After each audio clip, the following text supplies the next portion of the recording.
एक बार फिर मैं लेकर आया हूँ आप सबके लिए एक डरावनी कहानी।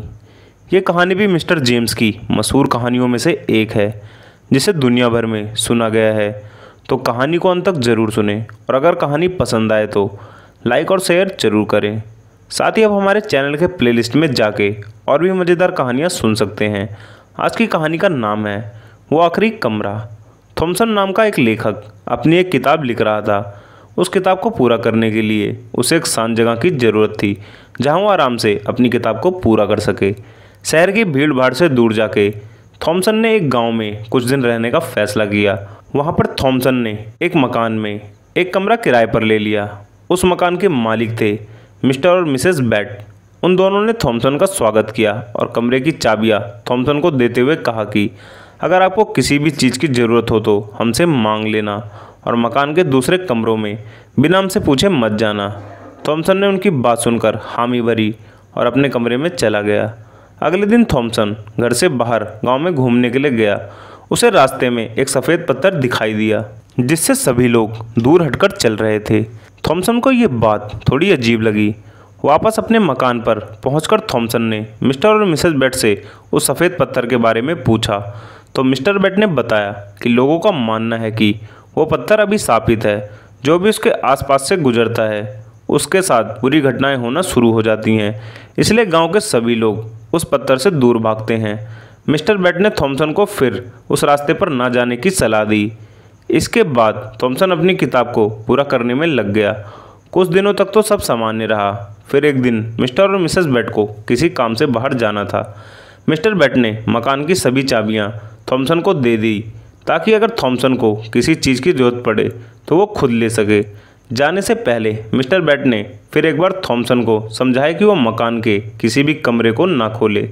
इसके बाद मिस्टर और मिसेस बैट वहाँ से चले गए और थॉमसन अपनी किताब को लिखने लगा। दोपहर के समय थॉमसन को बोरियत महसूस होने लगी तो वो कमरे से बाहर निकलकर बालकनी में चला आया। फिर थॉमसन ऐसे ही सारे मकान में घूमने लगा। थॉमसन सभी कमरों के बाहर से होकर गुजर रहा था।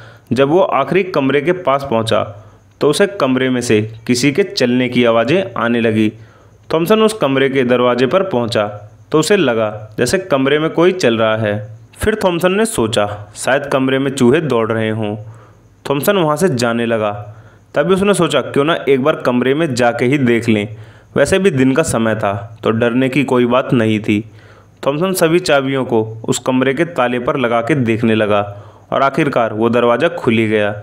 जब थॉमसन ने अंदर देखा तो कमरे में चारों तरफ रोशनी फैली हुई थी। सूरज की रोशनी सीधा उस कमरे में पड़ रही थी। इसके सिवा थॉमसन को उस कमरे में एक बड़ा बेड दिखाई दिया, जिस पर एक सफ़ेद चादर बिछी हुई थी। कमरे में सब कुछ सामान्य था। थॉमसन जाकर बेड के पास खड़ा हो गया। वो जैसे ही बेड पर बैठा उसे किसी के सांस लेने की आवाज़ें आने लगी, जैसे कोई गहरी नींद में सो रहा हो। आवाज़ सुनकर थॉमसन डर गया और भागते हुए बाहर आ गया और कमरे को फिर से बंद कर दिया।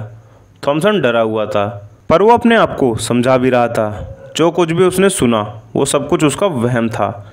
जैसा वो सोच रहा है वैसा कुछ भी नहीं है।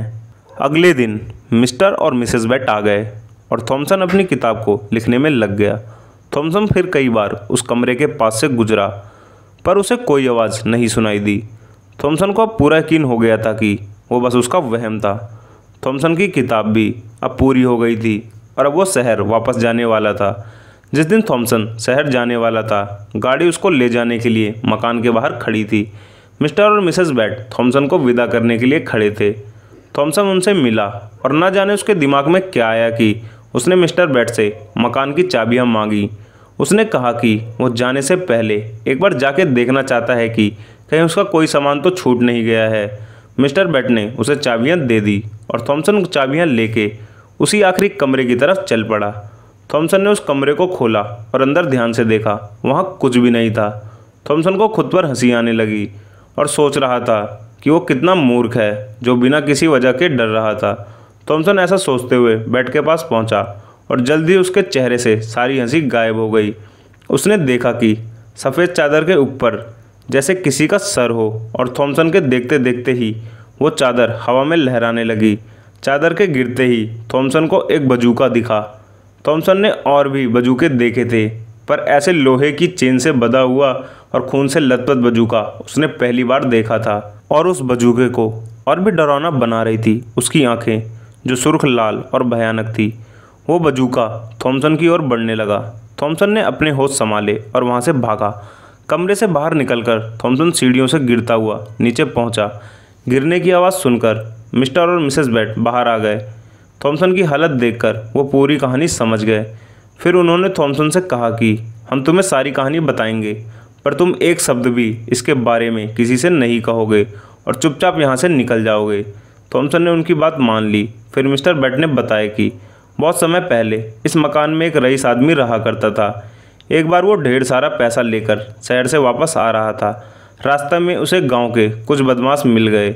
उन्होंने उस आदमी के सारे पैसे छीन लिए और उसका सर उसी सफ़ेद पत्थर पर पटक पटक कर उसे मार डाला।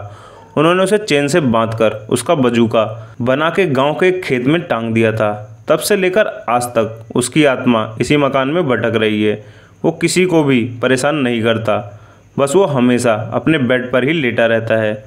उसे नहीं पसंद कि कोई भी उसके बेड के करीब भी आए। सारी बात सुनकर थॉमसन वहाँ से चुपचाप निकल आया। इस घटना के कई साल बाद भी आज भी थॉमसन किसी भी अनजान के बेड पर बैठने से पहले अच्छे से जांच पड़ताल कर लेता है कि वहाँ कोई है तो नहीं। तो दोस्तों, आज की कहानी में बस इतना ही। कहानी पसंद आई हो तो शेयर और लाइक ज़रूर करना। मिलता हूँ एक और डरावनी कहानी के साथ। तब तक के लिए आप सभी को मेरा नमस्कार।